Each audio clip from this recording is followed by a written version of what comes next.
2024 ഫെബ്രുവരി മാസത്തിലെ കറണ്ട് അഫയേഴ്സാണ് നോക്കാൻ പോകുന്നത്. 2026 ഫുട്ബോൾ ലോകകപ്പിൽ മത്സരിക്കുന്ന ടീമുകൾ എത്ര? 48. 2026 ഫുട്ബോൾ ലോകകപ്പിന് വേദിയാകുന്ന രാജ്യങ്ങൾ US, കാനഡ, മെക്സിക്കോ. ഫൈനൽ മത്സരങ്ങൾക്ക് വേദിയാകുന്നത് US. 2030 ഫിഫ ഫുട്ബോൾ ലോകകപ്പിന് 3 ഭൂഖണ്ഡങ്ങളിലെ 6 രാഷ്ട്രങ്ങൾ വേദിയാകും. യൂറോപ്പ്, ആഫ്രിക്ക, തെക്കേ അമേരിക്ക ഭൂഖണ്ഡങ്ങളിലെ Spain, Portugal, Morocco, Uruguay, Argentina, Paraguay എന്നീ രാജ്യങ്ങളിലായാണ് മത്സരങ്ങൾ. 2034 ഫുട്ബോൾ ലോകകപ്പിൻ്റെ വേദി സൗദി അറേബ്യ. 2026 ഫുട്ബോൾ ലോകകപ്പിൽ മത്സരിക്കുന്ന ടീമുകളുടെ എണ്ണം എത്രയാണ്? 48.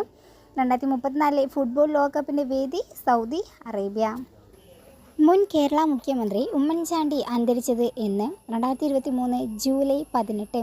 2004 മുതൽ 2006 വരെയും 2011 മുതൽ 2016 വരെയും ഉമ്മൻചാണ്ടി കേരള മുഖ്യമന്ത്രിയായിരുന്നു. കാലാവധി പൂർത്തിയാക്കിയ രണ്ടാമത്തെ കോൺഗ്രസ് മുഖ്യമന്ത്രിയാണ് ഉമ്മൻചാണ്ടി. ഉമ്മൻചാണ്ടി മുഖ്യമന്ത്രിയായിരിക്കെ പരാതി പരിഹാരത്തിന് നടപ്പിലാക്കിയ ജനസമ്പർക്ക പരിപാടിക്ക് 2013 ഐക്യരാഷ്ട്ര സംഘടന ആഗോളതലത്തിൽ പൊതുജന സേവനത്തിന് നൽകുന്ന പുരസ്കാരം ലഭിച്ചു. ലോക സാമ്പത്തിക ഫോറത്തിൽ പങ്കെടുത്ത ആദ്യ കേരള മുഖ്യമന്ത്രിയാണ് ഉമ്മൻചാണ്ടി. ഉമ്മൻചാണ്ടിയുടെ ആത്മകഥയാണ് കാലം സാക്ഷി. ലോക ക്യാൻസർ ദിനം ആചരിക്കുന്നത് എന്ന്? ഫെബ്രുവരി 4. പരിചരണ വിടവ് അടയ്ക്കുക, ക്യാൻസർ പരിചരണത്തിന് എല്ലാവരും അർഹരാണ് എന്നതാണ് ഈ വർഷത്തെ ലോക ക്യാൻസർ ദിന പ്രമേയം. 2024 യൂണിയൻ ഇടക്കാല ബജറ്റിൽ സാർവത്രിക കുത്തിവയ്പ് യജ്ഞത്തിൻ്റെ ഭാഗമാക്കാൻ തീരുമാനിച്ചത് ഗർഭാശയ ക്യാൻസർ പ്രതിരോധമാണ്. പൊതുമേഖലയിൽ ആദ്യമായി ക്യാൻസർ ചികിത്സയ്ക്ക് റോബോട്ടിക് സർജറി യൂണിറ്റ് ആരംഭിച്ചത് തിരുവനന്തപുരം റീജിയണൽ ക്യാൻസർ സെൻ്ററാണ്. ദേശീയ ക്യാൻസർ അവബോധ ദിനം നവംബർ 7.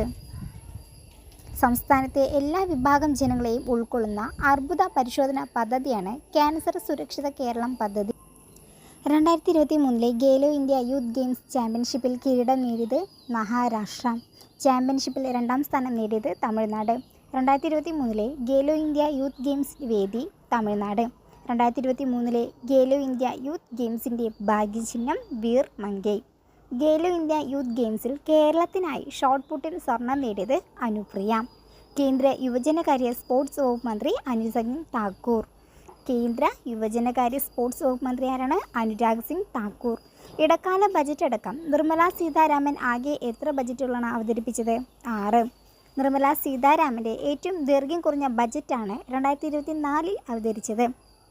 തുടർച്ചയായി 6 ബജറ്റുകൾ അവതരിപ്പിക്കുന്ന ആദ്യ വനിതാ ധനമന്ത്രിയാണ് നിർമ്മല സീതാരാമൻ. ഏറ്റവും ദൈർഘ്യമേറിയ കേന്ദ്ര ബജറ്റ് അവതരിപ്പിച്ച വ്യക്തിയുമാണ് നിർമ്മല സീതാരാമൻ.